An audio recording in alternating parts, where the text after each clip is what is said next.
So they delay asking for the order for the first time. Instead, they keep going and adding on more, putting on the framing, putting on the paint, put the furniture on, the lights, and knock the freaking doily on the table. Like it's beautiful. And then they ask for the order, and the person still says, let me think about it. Because we've been conditioned since we're yay big, and our moms and our daddies whispering, don't trust the salesperson. Don't trust them, they show me the commission. We have all these things embedded in us since we're very small about how we should make decisions. The reason why when you get a really hot referral from someone that really trusts you, you get like referred in, how much easier are those to close? Night and day, right? When you get a really someone that a referral from a good customer, much easier than a cold call, right? They are. Why? Because that programming of don't trust the salesperson or don't make any quick decisions, like any quick decisions is the salesperson taking advantage of you, there's got to be some wiggle room and some negotiation. Everyone's been taught, hey, when you go into the car dealership, make sure before you buy, make sure you at least walk through the door once. Head through the exit at least once, because you can't get the cheapest price until you're out the door. And then when you're out, the salesman, wait, come back, don't leave. Who's heard things like this throughout their life about sales? We've heard, and if you haven't heard, you've heard them. They just slipped in there, they're in your unconscious mind, in everybody's unconscious mind. And they impact the way we make decisions. When we're being sold, meaning when we're sitting down either face to face or on the phone with a salesperson, there's this expression that people love to buy shit, but hate to be sold to. People love to buy, but hate to be sold to. And we're programmed to push back against someone who tries to close us too fast. They try to hard close us. We're like, not so fast, buddy. I happen to be an educated consumer. I have to shop around. I gotta do my thing. So knowing that, what you have to do is pace yourself. You can't front load a solar sale. If you give them every bit of great information up front, two things happen. Number one, you'll overwhelm them because there's a lot to say, there's a lot going on. And number two, they're still going to say, let me think about it. They want to object at least once or twice so they feel good about the sales process. Ironic as it is, that's the way it is, guys. I can't, you ever wonder, I can imagine over the years how many sales I've closed. So let's say, if I close 1 million sales of anything I've ever sold, right? If I've sold 1 million objects or services throughout my entire life, I would say 999,900 of them hit me with an objection the first time. And I close them anyway. Typically, I'll get hit with 2 objections or 3 objections, and then they'll close. Oscar and I did a sale. Last time we were together, we had some fun. We went out to the field together. Remember that guy? Solar and alarms, right? Did he buy the first time we asked? No, the third, right? It's the third time. 3 loops. Okay, he's like, yeah, great. Listen, I'm not going to do it right now. I got to think about it. I was like, yeah, and 15 minutes later, he's signing. Think about that, guys. Just think about it. I say guys, I mean guys and girls. Think about that. This is the way it is. And you need to accept this and get strong. Because what happens, the reason why rookie salespeople have problems closing is because you lack the self-belief that it doesn't matter if they say, let me think about it. It doesn't matter. They all say that. It has no bearing on whether or not they're going to buy in that moment. It doesn't matter. They just say it. They're going to hit you with 1, 2, 3 objections. It has no bearing on on when they buy that day. I'm not saying the objections might be grounded in reality, it could be stalls, they're mostly smoking, but either way, just remember this.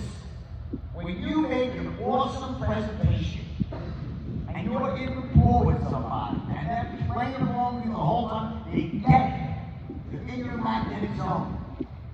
And you get to that point where you ask them to sign on the dotted line, what do they say? And think about it. That's when the sale begins. Everyone get that's when the sale starts. Any monkey can go through the front part. Let me show you the way this plays out on paper. When I invented the straight line system many years ago, the sale, I just have to, as they watch, I say, this is your open, where the sale begins, and this is your close, right? I have these boundaries above and below the line, and then you're in control of the sale. And I would say now, in the front half of the sale, we're doing our intelligence gathering, we're presenting, offering a solution to that problem, and that front half of the sale ends when you ask for the order for the first time. The front half of the sale ends. If you guys can write this on your smartphones right now, the front half of the sale begins. It ends. The front half of the sale ends when you ask for the order for the first time. Everyone get that? And that's where the back half begins. But in the world of Jordan, Belfort, mathematics, things are getting a bit wonky. You know why? Where is the front half? Where does the front half end? Guess what? It's not here. That's not the front half. And it's not here. That's not the front half either. The front half ends over here. So it's not a half. It's just a fucking expression. It's really the front side of the sale. It's maybe at most 25%. When you ask for the order for the first time, you're only 25% of the way through a close. Everyone get that? This is such an important concept. Because what you're doing is you're not closing solar 95% if you hit the doors, by the way. Separate issue. Is that what you're doing is you're getting this amazing presentation of the whole thing, and you make this unbelievable presentation, and when you're done, you like shot your load, so to speak. And you're over here, and they say, let me figure it. Oh, fuck, another one? Oh, God, what do I do now? Versus sounding awesome, framing your case, getting them totally pumped up, knowing that you're going to ask for the order for the first time, you're going to be right here, and they're going to say, let me think about it. You say, now I can roll up my sleeves and go to fucking work. Understand this, guys. Why do you think you get paid so much money here? You guys are really overpaid, I hate to say. No. Seriously. Solar salespeople make a lot of fucking money. You do. I don't mean that that's a good thing. Like you could be selling pest control. Seriously. I have clients that have big clients that do pest control. And if you were selling pest control, guess what? If you worked every bit as hard and knocked on just as many doors and were just as proficient at closing, you would make 1/5 as much money. Seriously, you make 1/5 as much. Why? The economics of it are not as good. Solar has ridiculous economics for the salespeople. You can get rich as a salesperson selling solar. You can. That doesn't exist in many industries. And it won't exist forever in solar, I promise you that. It won't. You have 3 to 5 years. And as they say, you want to make hay when the fucking sun is shining, guys. You got a 3 to 5 year play here to make ridiculous amounts of money selling solar. You do. Ridiculous amounts of money.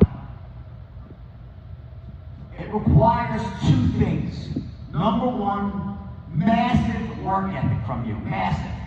You have to hit the numbers. That's number 1. And it's worth it. If you're not willing to do that, if you're not willing to roll up your sleeves, wrong industry. It's not easy work. It's hard work. But you have a window of opportunity here to get rich. And the second part is that if you're going to hit all those doors, if you're going to do all that work, you got to be a fucking closer. You have to know how to close. Because I don't care how great that value proposition is, how much the math stacks up. At the end of the day, you know why you make so much money? You know why? Because they don't just say yes. If they did, Oscar would not have to pay you anything. He could just send anybody in. He could send a little girl or boy in. Hey, you just say $50 on your bill each month, sign up, and you make the minimum wage. You're getting paid because people don't say yes. What do they say? Do they say no? Is that what you're doing? Think about it. What do you do as a salesperson? What's your job? Let me tell you what your job is. Your job is not to turn the word no into yes. As a professional salesperson selling solar, your job is not to turn no into yes. Only a moron tries to do that as a salesperson. You will waste so much time if you try to take all the people who are not interested. No means not interested. No. And you try to hard close all those people, you're going to have a very difficult time with them. As a professional salesperson, you don't turn the word no into yes. What you do is you turn, let me think about it into a yes. Let me call you back into a yes. It's a bad time of year into a yes. It's a very big difference. Let me speak to my wife or my husband into a yes. You don't turn no into yes. In fact, if you're selling correctly, you almost never hear the word no. When you're selling, you hear that when you're prospecting, when you're knocking on doors, all those slams, all those no's. Imagine if you tried to pitch everyone for an hour, how far would you get?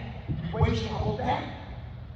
So what you're doing is you're knocking on doors, whatever device you're using, phone, leads, whatever it might be, and you're getting to the people who are interested in hearing more. And the way it really plays out is people who are interested in hearing more, when you present to them, if you make a solid presentation, they don't suddenly go from, I'm interested in hearing more to, no, not interested. It's not what they say. They'll give one of the common objections. Hit you with an objection. That's what happens. So just understand what you're doing, what your role is. The reason you get paid so much money is because most people, no matter how interested they are, or how much they need this, or how much money they give, no matter how much it is, they're still going to give that knee-jerk reaction of let me think about it, let me call you back, bad time of year, speak to my wife. That's what you're getting paid so much money to do. To turn those people into customers. Everyone get that? The most important distinction is this, that you're not turning no's into yeses. You're turning let me think about it and call you back into yeses. Once you got that, you're kind of like 25% of the way there. Because now you set yourself up to have proper conversations. When you try to close people, who are not interested, you know what happens? You end up spending most of your day pitching people No shot of buying from you. I couldn't close them. Officer couldn't close them. No, they're not close. They don't want to buy it. They're not right for it. And you spend your whole day on that shit. And then even worse than the amount of time that you waste, forget about how much time that wastes. It's an ultimate waste of time. Worse is at the end of the day, when you have to close anybody, you say to yourself, what's wrong with me? Maybe I'm just not a good salesperson. I guess that no one wants to buy. Maybe my pitch is wrong, or I'm just not going to close. No, there's nothing wrong with you. You're speaking to people who no one can close. So you start developing limiting beliefs about yourself, about your abilities. Because you're trying to shove square pegs in round holes. It doesn't work, guys. It's a waste of time. What you need to do here is literally knock on massive numbers of doors, make massive number of calls, whichever one you're doing, or a combination of both, to get yourself in the position when someone is interested. That's step one. And then, when you make your presentation, and you ask for the order for the first time, you'll right around here. And that's the spot. And when you're done, and you ask for the order for the first time, you're almost so excited because you know what you're going to hear. You're waiting for that first objection. You're waiting for that. Let me think about it. Let me call you back. You're waiting for it. And now what you're saying in your own mind is, now is the time I can roll my sleeves up and go to work and earn my freaking paycheck. That's how you have to think about this.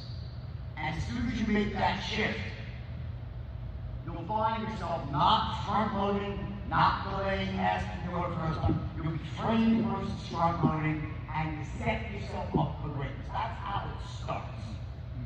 That's how it starts. So, this is the front side of the sale. That is the back side of the sale. The back side or back half, which is really more like 2/3 or 80% it might be, right? It represents everything that happens after the prospect hits you with the first objection. Everything after that is considered the back side of the sale. Does that make sense to everybody? Great. So what are you doing? What things are happening? Let's divide up what happens in the front side of the sale in reality. Well, a few things. Number one, there is this instant, short-term pop. Those first 4 seconds. The first 4 seconds and the 10 or 15 seconds that follow. From the moment that someone lays eyes on you or hears your voice and they size you up, they judge you in those first 4 seconds. That's how we are. Human beings, we are fear-based creatures. And it's wired right to our reptilian. When we see people, we rip them apart, we judge each piece, and we put them back together based on how they're perceived. If you're perceived the right way, you set yourself up to have a really easy time. If you're perceived the wrong way, it's almost impossible to close the sale. So what is the right way? Well, some of you studied the straight line. Let's go through it one more time here. You have 4 seconds to be perceived as being, number one, sharp as attack, right? You're sharp. You're on the ball. That's number one. That you're sharp. What does sharp really mean? Sharp means that you're not going to waste their time. You're right to the point. You're quick. You're a born problem solver. You're sharp. Comes across the look in your eye, the way you stand, the way you dress, the way you speak, the way you carry yourself. You're sharp. The way you dress. The way you smile. Number 2, you're enthusiastic as hell. Enthusiastic. Sharp as attack, number one. Number two, enthusiastic. Meaning that, hi, my name's Joe, I'm from the local solar company. I know everyone knocks on the door. And hey, you should get in. It slams them. You could knock on someone's door, and if you lack a certain enthusiasm in you, an excitement that says to the person unconsciously that what you have must be good. You're excited. That is infectious. And if you don't have that, people sense it and they're not interested in talking to you. Now, I'm not talking about over-the-top, crazy enthusiasm when you're jumping up and down. Hey, we're on a couple local souls, oh my God, it's the greatest thing, come on. What the fuck is wrong with this guy? Right? I don't mean over-the-top, ridiculous enthusiasm. I'm talking about something called bottled enthusiasm. Bottled enthusiasm sits below the surface and it's palpable. You can feel, hey, it could be a whisper. It's an urgency, it's a power inside of you that almost like it's almost bottled up in you. And you know that you feel there's an energy in there, but you don't let it out. It's not yelling, it's not screaming, it's not lots of movement, but it's not the right kind of enthusiasm. Hey Jim, are you doing the great Jim? Listen, it's a certain oomph in your voice. And it's powerful. And what it does, when you realize it not, is that it tells someone that, I wonder what this guy is, this girl is so enthusiastic about them. I just want to listen. It must be good. It's natural human response. Sharp as a tack, enthusiastic as hell. And number three, the most important one of all, and this is the linchpin, guys, is expert in your field. And this is really one of the problems that rookie salespeople have.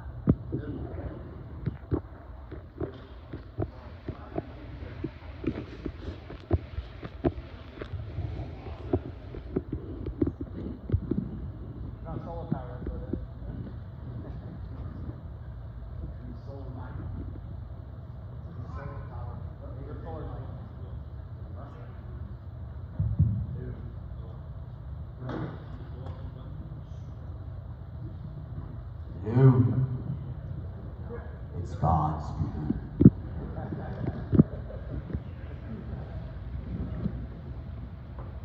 Expert in your field. Sharp as that, enthusiastic self. An expert in your field. A force to be reckoned with. Listen, guys, here's the deal. As human beings, we all know, intuitively, all been educated about what experts look like and sound like. We know what they're supposed to look like and sound like, and we also know what they don't look like and sound like. We know. Started when we were really small, and our parents took us to the doctor. And you walked into this special office, and even your own parents were like, God, you're very young, most of us, would defer to this man or woman who had spent all of these years in school to learn everything there was to know about making sick people better, dressed a certain way, had a stethoscope around her neck, diplomas on the walls, and everyone deferred to this doctor because they spent time becoming an expert at making sick people feel better. In fact, the impact of going to the doctor, I know myself, you almost start to feel better just from seeing the doctor. Before they even, just by being in the doctor's presence, in the household, you start feeling better already because of that effect, the placebo effect. But when we're in the presence of an expert, we know it. They dress a certain way, they have a certain confidence about them, and they do one thing above all. What do experts all do? What's the first thing an expert does? Know stuff. Ask questions. This is what an expert does.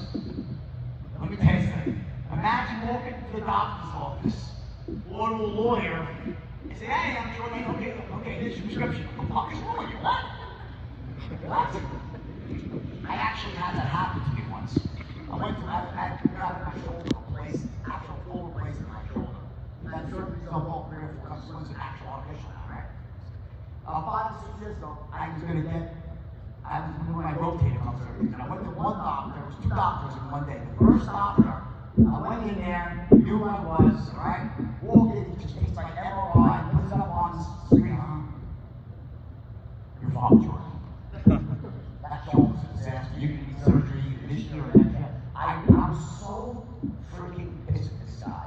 I was like, look, he didn't ask me one question. I was like, that, I'm going to be reduced to a picture, to an MRI, to an X-ray. I'm not reading my history, right? I walked out of there so angry.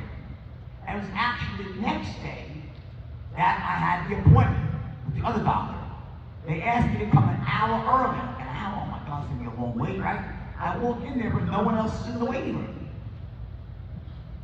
Sitting there for about 5 minutes, they take me back to the doctor's office, and the doctor comes in with his white coat and starts asking me questions and more questions.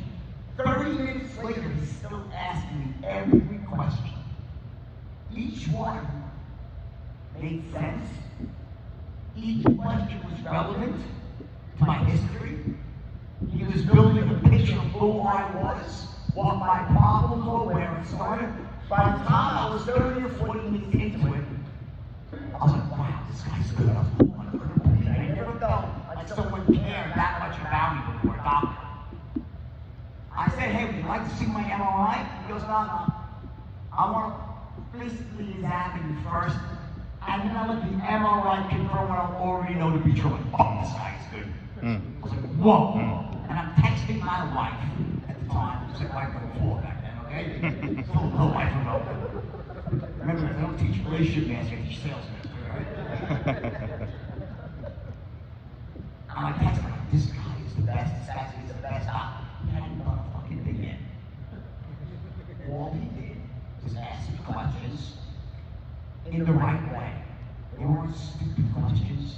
They were the right questions asked in the right order. I was like, this guy is unbelievable. He hadn't even done anything, and I was convinced I had the right guy. And guess what? He actually showed me. He bought me for 2 years, no, 4 years, with his shoulder. I find some other thing that was going on with it, and he bought me 4 more years. I was back on the tennis court a few weeks later, and I couldn't lift my arm when I was first there. But the point was, is that this guy had me right in the palm of his hands. In fact, it was like 2015, a year after the movie came out, because I was pretty famous back then, and I'm like, I gotta get this doctor's good graces. Like, I gotta make sure I get this guy's cell phone number, because this is gonna be my healer. This is my rabbi, this is my priest, this guy, right? I gotta ingratiate myself to this amazing doctor. So about 75% of the way through this intelligence gathering session, the doctor says to me, asks me a question about, about my tennis and how the tennis impacted my, what my swing is like. He was a tennis player, he understood what's going on, right? And I said, I'm gonna actually bring up the movie and Leonardo DiCaprio, and then we can all have dinner one night or something, right? So I said, I play a lot of tennis, and back then, you probably saw the movie The Wolf of Wall Street, and at the end, there's a scene with Leo when he's playing tennis, and that's actually really short all the time. And you and I and Leo, we should all go out one night. We love it. He's a great guy. He's got shoulder problems too. And the doctor says to me, he said, oh yeah, that's right. Anyway, now about your shoulder. And he completely blew me off. And he said, okay, that's it. That's right, about your shoulder. And what was your swing like? Here's what happened. A real expert doesn't have time to waste. Doesn't care to talk about things that are not relevant to what he's trying to do. He's trying to kill me, this guy. So what typically happens with you, often when you're selling, sold, anything else, is I always say you have these boundaries above and below the line. when you're inside these boundaries, you're in control of the sale. When you're outside the boundaries, you're out of control. The prospect is in control. When you're either smiling off the Pluto up here or down here to your anus, not a good place to be, right? The point is what typically happens is you ask someone a question, like how long you live here, okay, you know, how much you know about solar, whatever the question you ask, and someone will start off giving you a relevant response. What I mean by a relevant response is they give you information that is important for you to make a decision about whether or not it makes sense for them to convert and how you should structure the program, what are the points that are important to them. So start off giving you a relevant response. And then somewhere in that response, something will click in their own head and they start to ramble on and go off to Pluto and start talking about something completely different, fishing, playing golf down the road, and they'll start rambling on about something completely unrelated to the topic at hand, which is converting it to solar. And what the typical rookie salesperson does is they jump right into that nightmare because the water's warm, and they'll say, oh my God, you love fishing, I love fishing, where do you fish? And 30 minutes later, you're talking about fucking fishing in Texas up there. And you think you're building rapport. But that's not rapport. That is not rapport in sales. In fact, it's repulsive in sales. What it does is it tips your hand that you're not really an expert at what you do. And it's disingenuous, and it actually causes you not to close. So if you were that good at what you did, you wouldn't spend 30 minutes talking about fishing. Now, I'm not saying that when you first enter someone's home, that if there are certain obvious commonalities, that you can use that to make conversation. It's not what I'm talking about. What I'm talking about is the whole thing, oh my God, you like fishing? I love fishing. You like fishing? Oh my God! And you just make this shit up as you go along. Because you think if you're just like them, and you love what they love, and you talk about nonsense for long enough, they'll be charged. That's not the way it works. Real rapport in selling is based on two things.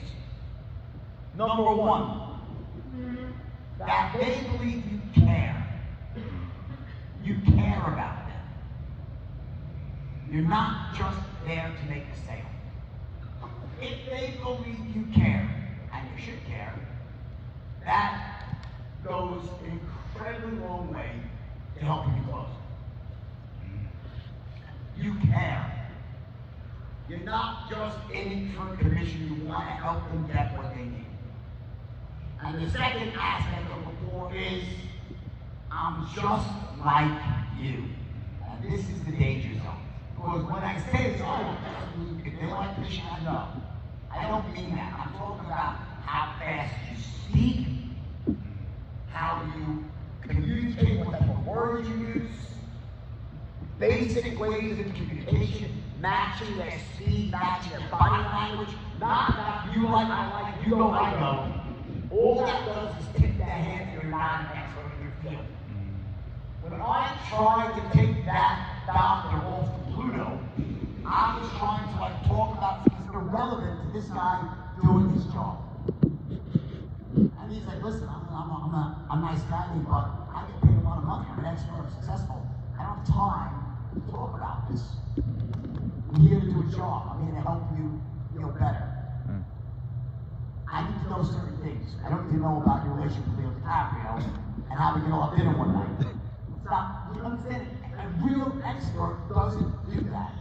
A real expert stays within the boundaries of the straight line and keeps the sale moving forward towards the close. Everything you say, every question you ask, every document you show someone is designed to either A, continue to build rapport, build certainty, elicit information that you need to close. You're not just rambling for the sake of rambling. As soon as you do that, it breaks rapport and reveals an obvious fact, which is that you're not an expert in your field. You're not an expert. Everyone get this? So what do you do? What do you do when you ask them a question and they start to ramble? So let's say you ask them, who's your current power company right now? And they start talking, and next thing you know, that's for whatever reason, that elicits a conversation about their son and their grandmother and all things. You say, whoa, buddy, stop. I'm a straight line salesperson, and you're all from fucking Pluto, and I don't have time to ramble, so I'm asking you to stop. I need you to stay on the straight line. Answer the question, and I think it's not going to work very well, right? Can't do that. You'll break rapport. So when someone starts to ramble, and they do, and they will, they always do, they always will, see them. Then what you want to do is you listen as they speak. You make positive eye contact. You elicit body language. You should anything like you're sitting down, and you're like this, and like, so you see your toes up, and you're like, oh, that's awesome. As they're telling the story, you're showing great interest in what they're talking about. Oh, wow, nice, I get that, of course, oh, neat. You're not just like this. Fucking ramble, another ramble. You know that? I don't care about your fucking dog. Okay, I get it. He makes in the back, I get it. Those chicks in the back, I got it. She's talking about the dog shit, and you're like, oh, what? I don't know, really. And what you're saying to them is this: my dog shits in the backyard too, just like you. Yeah, exactly. Body language, grunts and groans, not engaging in a long-winded back and forth for 15 fucking minutes about it. That will destroy a sale. Because also you have only so many minutes with any one person before there's decaying interest level, right? And if you waste it rambling about nonsense, you're wasting your precious time that you have their attention for.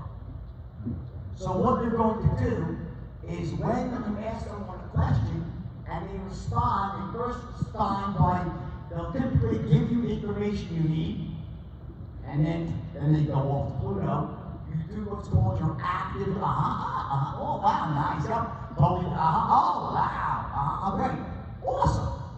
And when they say, wow, that's amazing. Now, as far as, and you go right back to where you are on the straight line, and you ask the next question in sequence.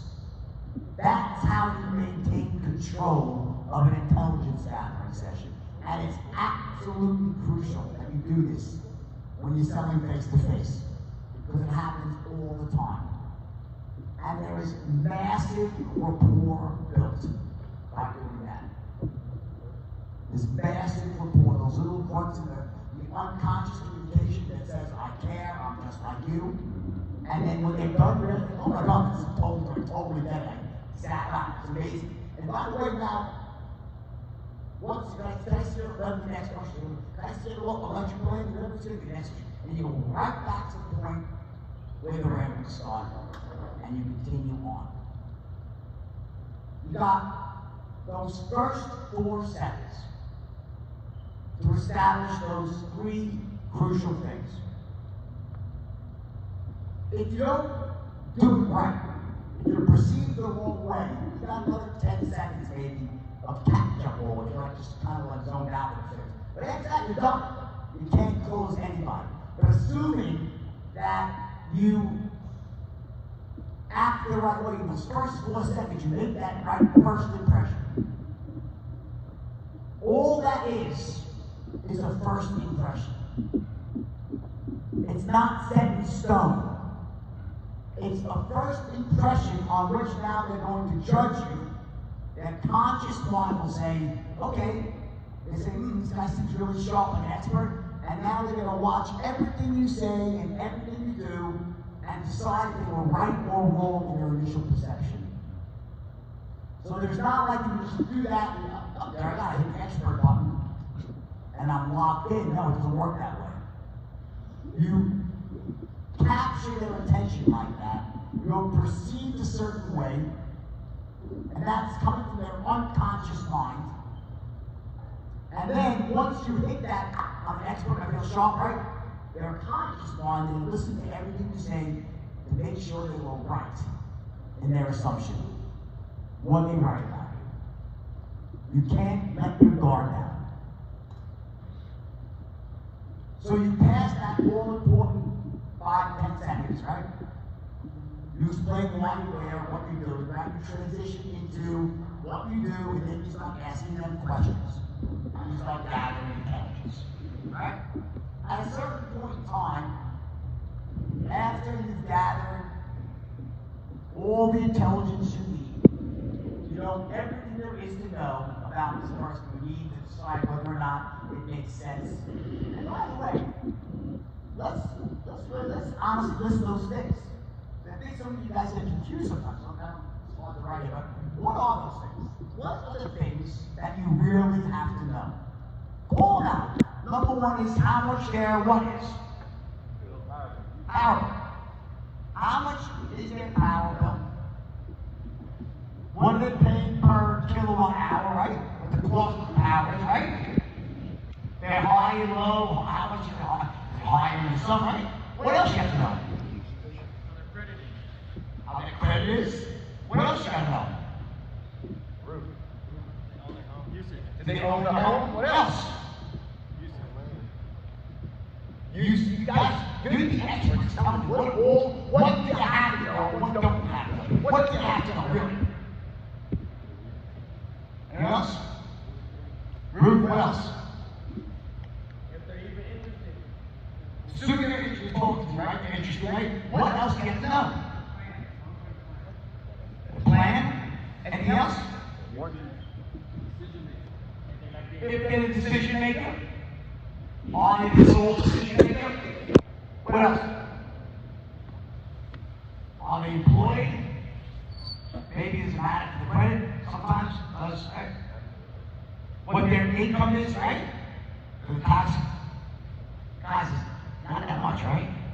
They want to save money. Are they moving in the next few years? How long are you living in the house for? What's that? That's not a difference, that's a different situation. Guys, here's my point. You guys are searching for more than 3 or 4 things here. What does that mean? It's not that much you have to know. You understand? There's not, when I say sometimes, if you were selling insurance, you could have 25 questions that you have to ask someone before you would even think about designing a policy. That's not the case with solar. There's like 3, 4, 5 things tops that you got to know. So don't extend. The biggest mistake people make is they extend the qualifying session. This question. When I say you want to ask questions to know everything you know, that doesn't mean making shit up just for the sake of asking questions. What are the things you have to know? Write them down. There's 4 or 5 things. What order should you ask them in? Guess what? There's a best order. There's an order that flows correctly. And I want you to ask the questions in the same sequence every time. Why? Because you're in control.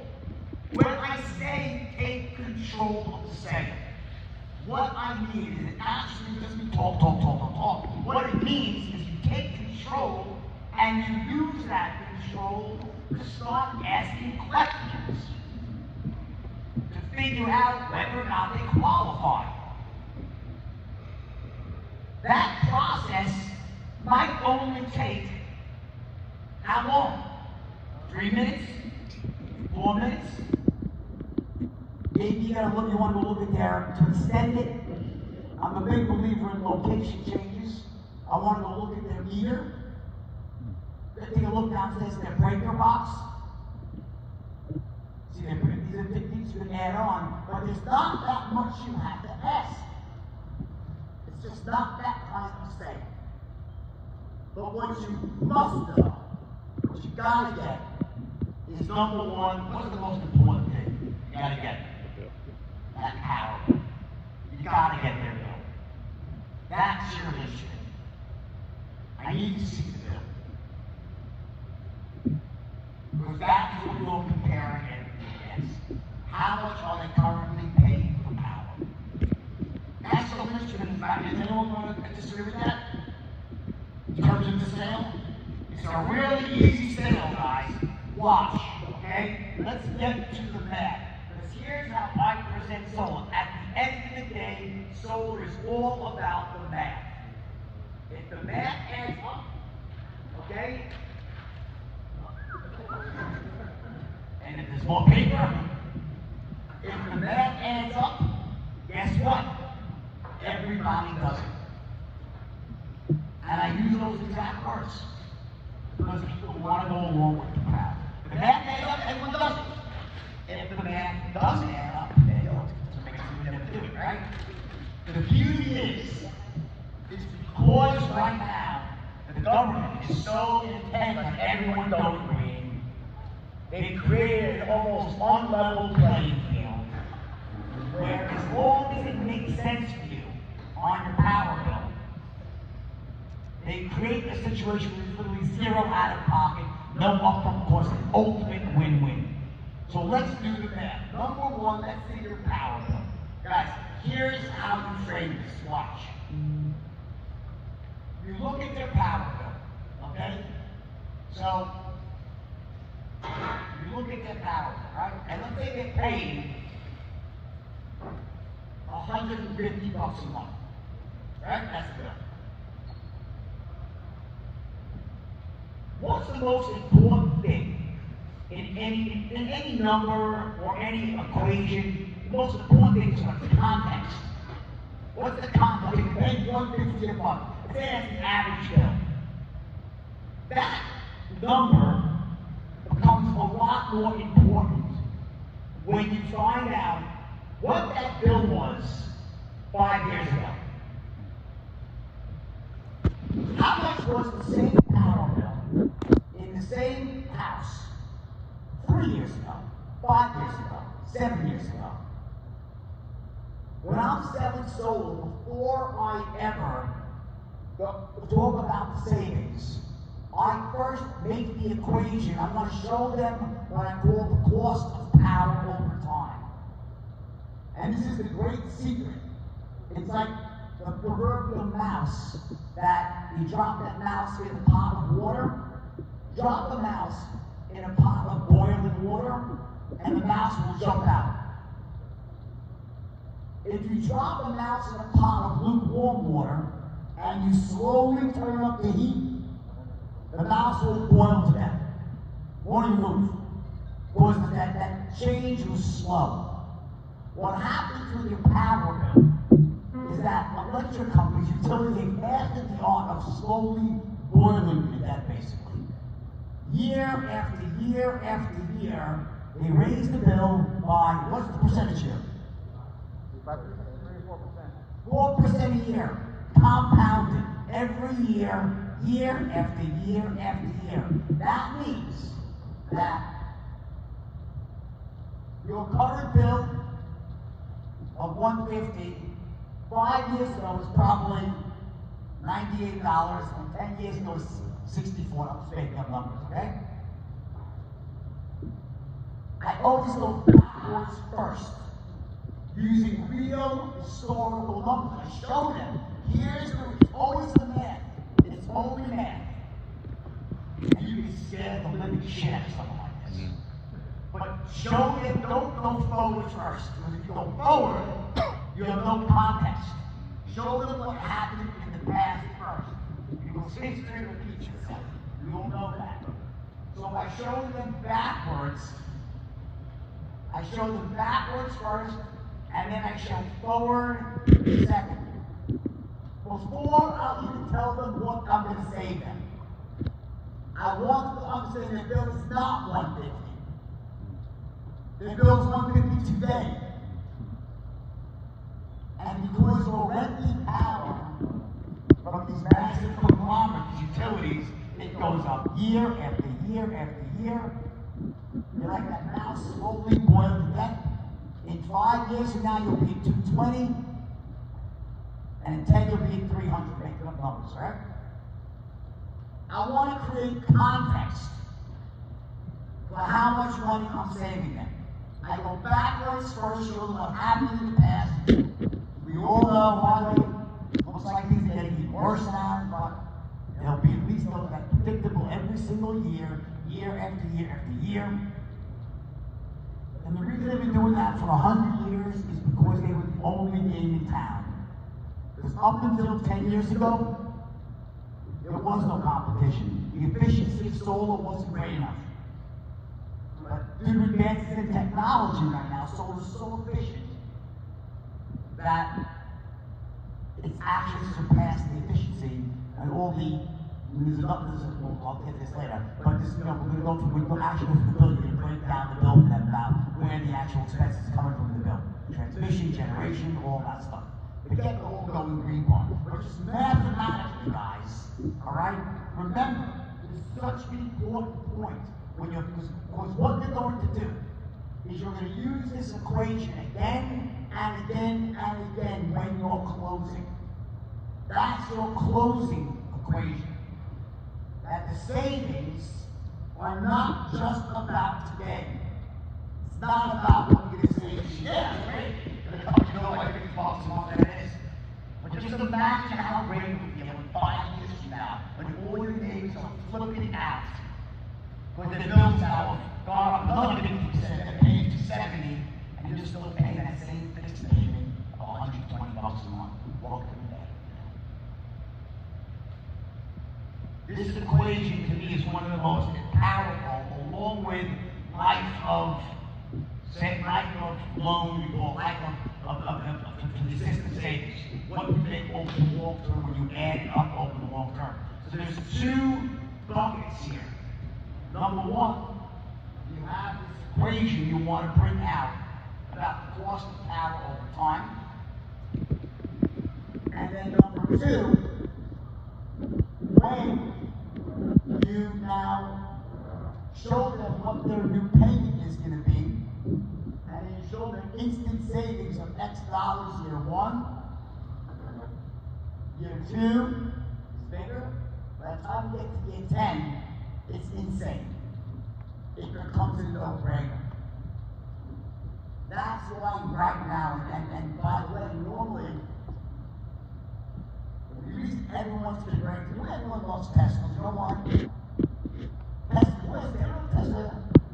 I'm not doing this part, alright? Everyone has Teslas in California, I don't have them. You know what people like Teslas? It's a good car. You get fucking paid by the government to buy one. They pay you money. There's a rebate. The same rebate you're getting in solar, you get a big rebate when you buy a Tesla. The government is footing the bill for people to go green. So, like this equation here that you're running for solar, that you're instantly cutting the bill. First, just by making the switch, right? By putting some panels on the roof with zero out of pocket. Zero out of pocket. Why? It's not zero. The government is paying you out of pocket for it. The government is giving that tax. That's where it's coming from. You're getting subsidized by the government. Where's that money coming from? Texas. You know where it comes from? Your neighbors that didn't convert. Their taxes. You're paying for this either way. When you pay your federal taxes, what do you do? They don't print the money. But the point is that these federal subsidies, they come from people paying income taxes and money gets redirected. Federal government money. Part of your taxes are going to this. Right now, you're subsidizing your neighbor's solar system right now. Your neighbor across the street, their bill's probably $110. They receive a tax credit for $9,000. You paid for like $1 of that. Everyone did. Everyone pays. You're paying the soul whether you want to or not. You might as well get the benefit. Everyone's paying. It's in your taxes. The point is that this first company here, when I am going to close and make the presentation, right? And I give them this number, right? This is my first core number. I then want to show them over the next 5 years, 10 years, how that gap is going to grow. The next one I'm going to show is life and show how it adds up, and then what's the amount that is sold to the increases the value of the house? What's the percentage in Texas? 10%, minimum 10%. And then whatever that house is worth, you add the 10% on when they sell it, and that's the second bucket of money. Then the third bucket of money is what? What's your third bucket? Buyback. Where's the third money come from? Buyback. Where? Buyback. Correct. Right? And then you have another bucket of money, which is your overproduction of power. They're forced to buy it back from you. They're forced to buy the excess power. The efficiency of the systems is so great now, you actually make more power than you use. And basically what happens is, it's almost like, imagine your roof is turning into a printing press, and that little meter becomes your cash register.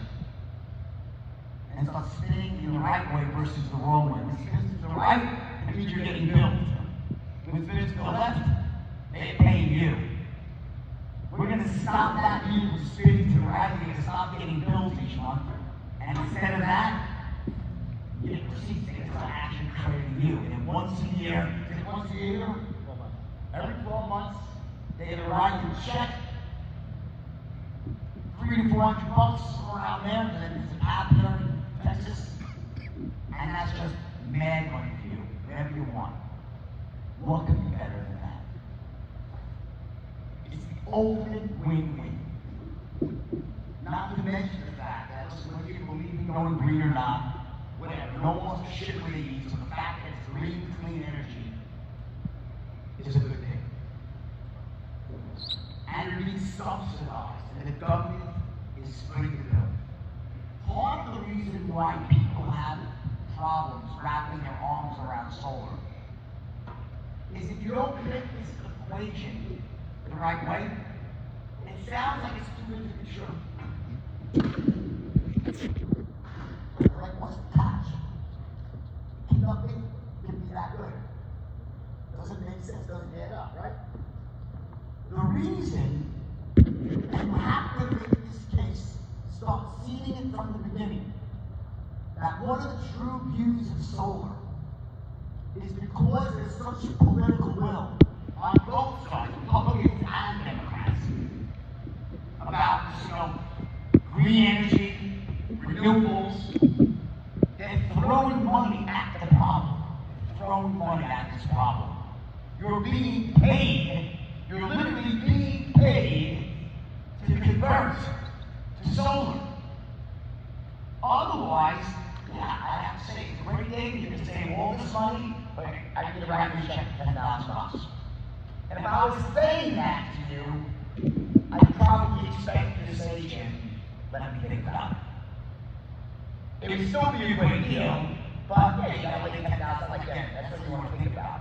But the true view is, because the government is I'm moving right now, and I'm engaged in the fact because I'm not going to really dig into this tax credit situation until my first move. People want to understand why something is such a good deal. If they don't get it, all they think is there's something going on here. The salesman is standing here. There's something wrong, right? The fact is that if you took away this investment tax credit, would it still make sense to convert? Absolutely. Yeah, it would, right? Of course it would. It would still make sense. Would it be a no-brainer? Still be a good deal, but you have to kind of thinking through how to make sure I have the money liquid. Guys, there's no fucking money up front. There's no money to it. Do you understand? There's no money. There's no reason you can't fucking close someone on the first call. I had my own guys over here. I'm like, when they called me out, this guy, as he fucking, I don't know, I fucking jumped down their throat. I'm like, guys, wake the fuck up. You're not asking them to write a check. They have 3 days of rescission, by the way, on top of that. What's the worst that can happen? Unless they like this, maybe they have a lot of stock in the utility, I guess that's a good thing. If you want to pay extra money to drive the price of the stock, I don't think it's going to work very well. Why does someone need to think about this? Why? So give me the reason why. Good. He said they don't trust you. Because if they don't trust you, that means what? Everything I just told you is what? Suspect. Maybe this person is lying to me. So okay, if all of that was true, so let's put it this way. Let's just say that you sat down. So this must be very close to you guys, just across the whole thing. Let's say you're sitting with a husband and a wife. And when you're done making your presentation, they are 100% convinced that solar is going to save them money, and a lot of money. Let's say they are also 100% convinced that you are trustworthy. Everything that you said is correct. That you're going to live up to everything you say, your word is good. And they also knew from many other people in the area that Zenith was the local player in town that can be trusted. Zenith is the go-to company that does everyone's conversions. Everyone loves Zenith. They're on everyone, you look everywhere around you, see all the roofs loaded up with Zenith's solar panels. Local company, US made panels, blue chip reputation all the way. You see our trucks everywhere. Let's say that when you were done, they were certain, absolutely certain of all of that. They were certain that solar made sense. They were 100% certain about you, and they were 100% certain that Zenith was the only logical choice to do the conversion. Would they buy? Of course they would. Why wouldn't they? If they were 100% sure. Everyone, yes, they buy, yes or no? Of course they would. They buy. So why aren't they buying from you? Why? One of those 3 things is missing. One of the something. So if you're not closing in the home, if you're struggling to close someone when you're there, you haven't made one of those 3 cases. You haven't done your job yet. There's no question whether or not, okay, I'm going to go, but should I do it with Zenith? Should I do it? Maybe there's another company. I need to get another quote. There's many other people that do solar. Did I see it? Does that make sense? Could that be the reason why? Who's ever heard I want to shop around? Who's heard that one? What does that mean? I'm not sure about Zenith. Yep. I need to check the competition. Make sure this is the best product. That would vanish if they were 100% certain that Zenith is the only choice. Make sense? Yes? Yes. If they were 100% certain about you, any fears that you were taking advantage of them or that the information you gave them was incorrect would vanish, correct? And if you really made the airtight logical case for solar, so they just knew that they could see the value proposition as clear as day, why would they not buy? Well, there are some people, like my father, may be rest in peace. There are some people who buy their engagement and it's really, really tough to sell to. They have what's called a very high action threshold, meaning that some of their beliefs about buying and making decisions is such that they just, it's like they have to be so certain before they would ever buy anything. Those are tough people to close. There's people like me, and I'm very easy to close. I have what's called a low action threshold. If I'm reasonably certain I buy. So you can, on occasions, you'll be in a house and they're really certain, but they're still not buying. Who's had that? Raise your hand. You ever see that? When you say you can't get it over the line, right? What you're running, if you've really done your job, what you're running into is something with a very high action threshold. There's a way to get around that as well. But let's start off from the top here. Number one, the first thing you gotta do is you gotta make this airtight logical case. You gotta do the math. And you gotta be able to do the math in a way it can't just be. But one of the problems is if you don't make the contrast. A lot of places say it's $30 a month. I don't really care. It's not enough. It's not big enough. The gap is not wide enough. The reason that you want to go backwards in time and then go forwards to show them what it'll be like in 5 to 10 years is because it makes the problem much bigger. People are in denial. People pretend that bills aren't going up because they thought about it, they go crazy. You want to bring them out of that denial. Let them know the reality. If they don't fix this problem, the power goes to go up year after year after year after year. The bottom line is we own the things that we must use. And when someone says to me,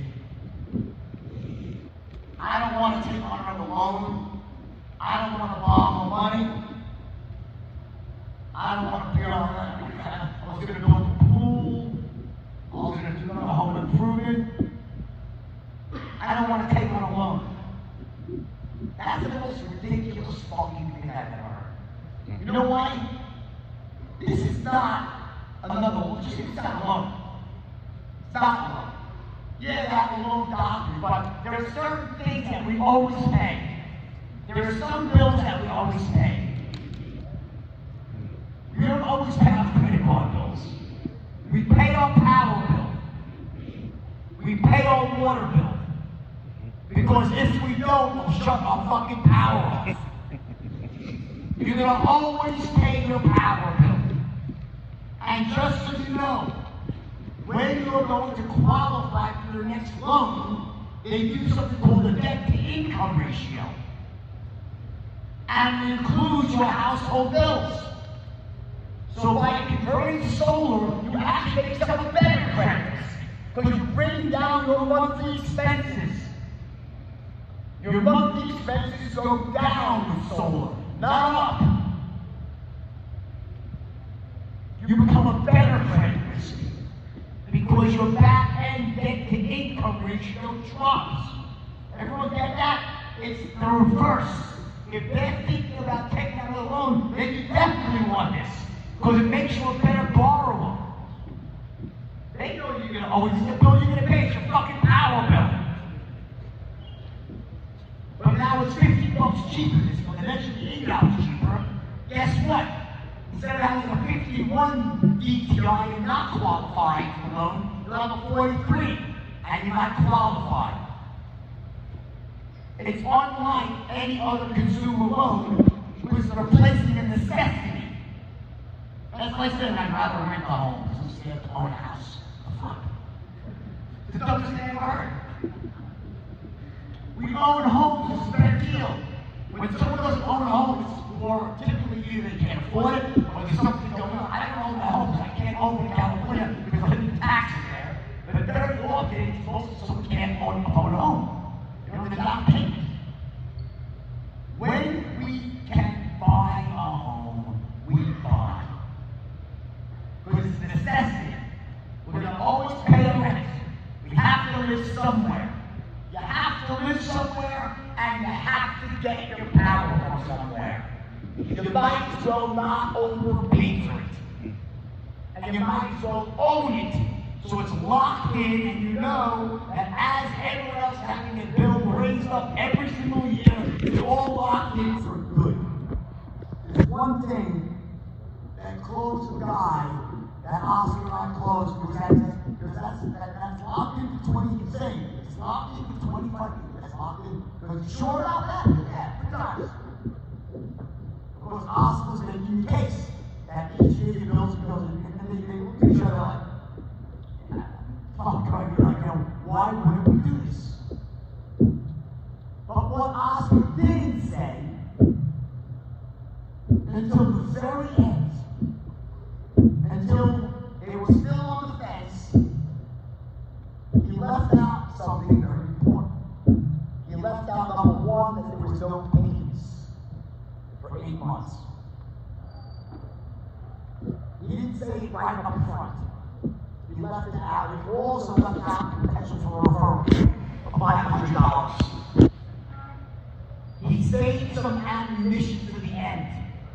So when he had them really close, and then gave them some more information, he had these 2 things that were left to change their mind. He gave them a reason to change their mind. And he was like, oh, by the way, I just forgot, I actually teach you what this sounds like, closure up. He's like, oh, by the way, it's $500, no, really? And they're like, oh, $500, they were so happy that $500, they couldn't freaking do it fast enough. When my guys called me and they said, yeah, we need to close the book. They closed them 3 nights later, right? They went back and closed it with Oscar. He said, we need to close it. I said, I'm still, we went to the right after the day, like, there's no payments for 8 months, like, there's your fucking problem. We talked about the referral fee before you even asked me, before you got the first no out of the way. The first one you think, you understand? Yeah, let them object. Don't front load, guys. You have to give them reasons to change their mind. So when you hold back someone, just go, oh, and by the way, there's also no payments for 8 months, and you get a check for $500. And when after you say, oh, since you say that, you give them a reason to save face, so to speak. I got to be possession out of the guy. Versus giving everything up front. And that's something left to offer. All you've done is overwhelm them with information. Too much to digest at one time. The first thing that you must do is make this airtight case. The cost of power over time, monthly savings this year, next year, the year after, lifetime savings, add the guy in the house on, plus you got the extra man money, the extra power you create. But that only is the first of the 3 10s, 10 being the most local product. You guys know that, right? The second is you. Tell them about yourself, who you are, what you stand for, what your goals are, how you treat other customers. Tell them about yourself. If you want someone to trust you, tell them that you're trustworthy. Let them know what you stand for. Now you better be the top person that's in it. You're not going to get there one customer at a time. You get there by referrals, by doing a great job for you, and you call in all your friends because you're that happy.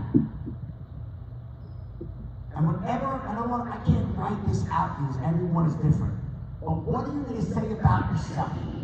A lot of you guys have the straight line system. Use the templates I gave you to create patterns about yourself. Tell them who you are. Tell them what you stand for. Tell them how hard you work for them.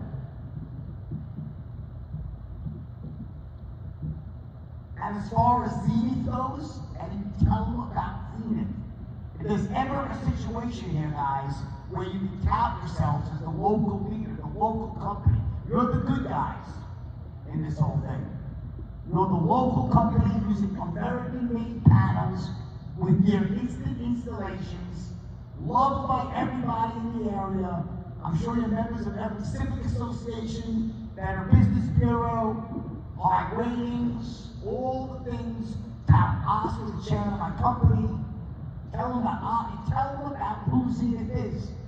We handle about 90% of the installations in Midland and the surrounding areas. We've done over X number of installations, saving people over X, hundreds of millions of dollars. Been in business for the last 12 years. Tell them about Zenith. If you don't tell them, they have no way of knowing. They're lingering doubts. And then,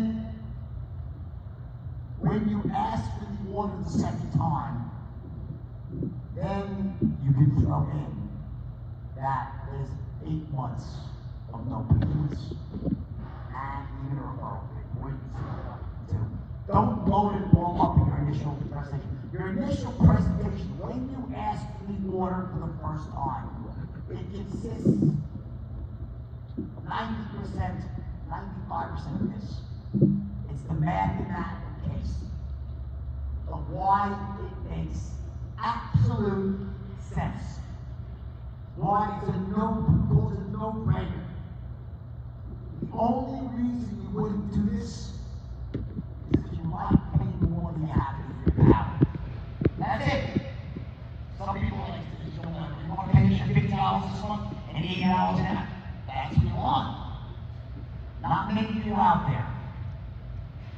That's how it starts. And then, once they give you that first objection, then you start circling back, adding more onto this equation, the value of the home, the $800, you resell it yourself, you talk about Zenith.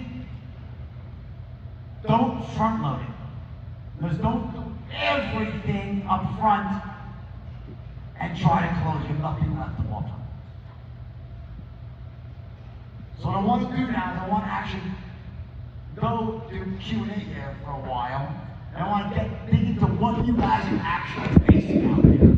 What are the common questions you're getting and what is tripping you up? So who wants to start? Right here.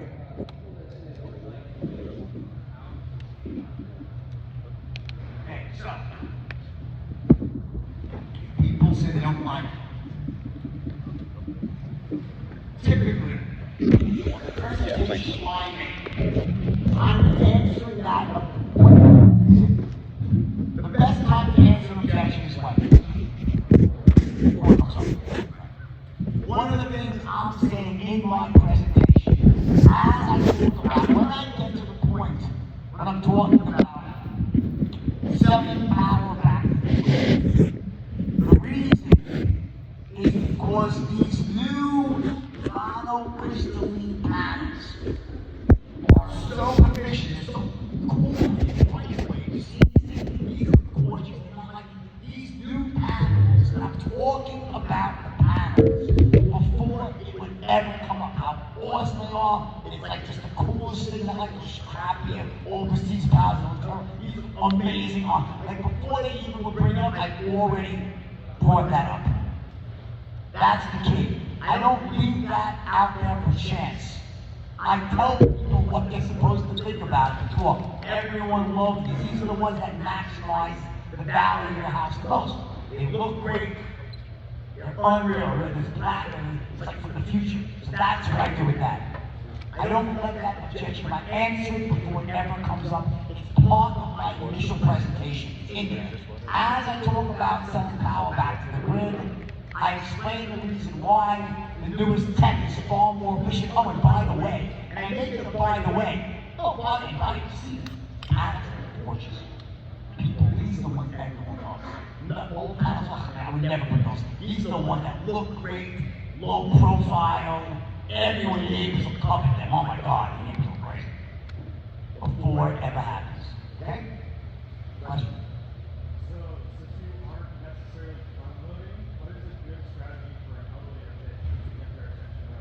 That's very different. Elevator pitches you when you walk in the door. Okay, now again, you all should be using a very similar pitch. So, there's many ways to go about this, okay? Depending in the market. So, in some markets, I'm not really sure the way it is here. Is it mostly Encore here? So with Encore, so are you guys allowed to say you work alongside Encore? In some markets, I'm sure you're allowed to say this here.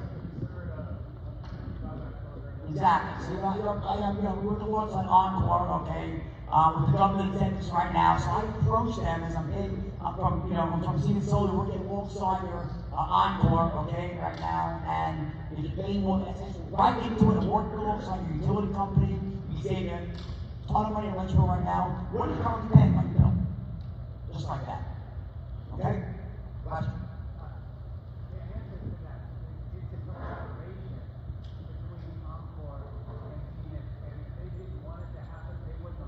Right. So you're working alongside the company in conjunction. Don't say you work for them, it's in conjunction. Okay? Next question. Question, come on. Question. So the way I create urgency would be is I would use these 8. If you sign up now, you get the referral fee, the 8 payments, you skip 8 payments. And also what I do is I say, in some states, unfortunately you have in Texas here, I mean you have in New Mexico, you go to New Mexico, but if there's a state credit, it's ending soon. And by the way, you don't know how long the solar credit's gonna last. It used to be 20, I think it was 28, wasn't it? Oscar, wasn't it higher? What was the federal tax rate? It was higher. And now it's now 20. You get it? Goes down every single year. So the key to this is, and I would again embed that in my pitch. I say, listen, even if there was no tax credit, it'd still be a great deal. But when you're talking like 26% federal tax rate, it's literally off the hook. Okay, that's not lasting much longer. So key to really maximize your savings is you want to do this right now before the tax credit ends. You also have these other incentive programs right now. It's not today. I can also my next account, the next person I can say that you referred me, find your referral fee and so forth. Those are the key urgency points. Next question. If you have a question, raise your hand. I'll run a microphone to you. We'll manage it that way. Right here, left. Stand here. Awesome. And then I'll manage it so if you have your hand raised, I'll bring it to you next and next and next. I'm going to keep rolling. Who's next?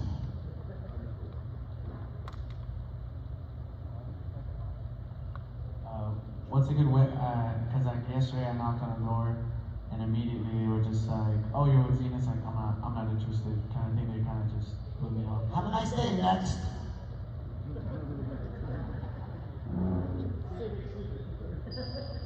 But guys, that's that, literally, that's the point. You understand, like, that's, I always say to Oscar, you guys know I recruited, I said to Oscar, there's 2 sides to this thing. Before I really train people, you gotta put them, I gotta see if they have the resilience to go door to door. Either you got it or you don't. If you got it, it's a license to get rich. So that's the resiliency, is to let those people just slide and next. Every single, you know what I do? Who's been doing this for 6 months or more? Okay. If you know on average how many doors you have to knock on before one person buys, it's probably what's the average, Oscar? How many doors does something knock on? 10 doors. Let's say it's 10 doors. Okay. You get 1 sale. It's fucking ridiculous, by the way. That's right. And what do they make on average sale? Average is their profit. $8,000 to $10,000, right? Call 5,000. 10 doors to make, and 1 buys. You make up the one that buys. Or do you? Do you make up only the one that buys? If it takes you 10 to get 1, because every 10, you're making how much per door? $500 a door. That person that said no to you, they just made you $500. Say thank you. Have a nice day. 500, boom. Once you understand what your real numbers are, if I gotta knock on 10 doors to get one, or 20 doors to get whatever it is, it doesn't matter if they say yes or no. That's the numbers in. I'm gonna do my 20, I'll get that one. Every door makes you money. Look at it like that. Okay? Next question. Jordan, I like everything that you presented to me, but me and my wife, we're the kind of people that just don't make moves. You know, we don't buy things right up front. We'd like to think about it and talk it over. I totally understand. Let me ask you this though, does the program itself make sense to you? Do you like the idea? Great. In fact, it really is a great event. The true beauty is, and then all I'm going to do, really simple, is I am going to loop back and restate all the benefits, fill in even more of the cake, make a stronger airtight modular case, okay? I'll say, and when I'm done with it, I'll say, you see what I'm saying? You like that? Oh, yeah, no, it's great. I say, exactly. And I say, listen, honestly, if I've been, working with you guys for the last few years, let's say you guys have moved from another, 5 miles down the road, and I installed the solar system there, cut your power bill in half. When you sold your house, you get extra 10% on that. And now I came into your new house, you probably would be saying, let me think about it, John. You're saying, get the fucking panels on my house right now. Am I right? Is that true? Of course. And I can say, know me, I don't retract it. Just let me take a moment to reintroduce myself. Again, my name is Jordan Belfort, and then I'm going to resell myself and say, by the way, as far as Zenith goes, we are the number one. I'm going to resell Zenith, okay, and say, listen, since it's our first time working together, there's 2 things. Number one, we can work it in, so we'll give you the next 8 months. Your first 8 months are free, and also, I don't know how this exactly this referral program works, but you can give them a credit for a referral going forward, check $500 back. All I'm asking for is 1% of your trust, I will earn the rest. That's not fair enough. That's only if you buy now to get those extra benefits. When someone says, so what you say, you shouldn't say. What you're saying, it all sounds good, but we just want to, why? Because they're not certain. That's why they want to think about it. They're not sure, they don't know you. If they really knew you, and trusted you, and if they were sure about Zenith, they might, right? Then they might. If you've been referred by their accountant, their lawyer, they might, right? Of course. They don't know you, they don't know Zenith. Let me tell you more about myself and my company. Tell them why they can be comfortable. Offer them a special if they buy right now, ask them to order again. 50% will buy right there. Might take one more loop though. So I might leave the referral thing off for the third one. Okay, next question. When somebody tells you that they want to wait 5 to 10 Is years, that the voice of God?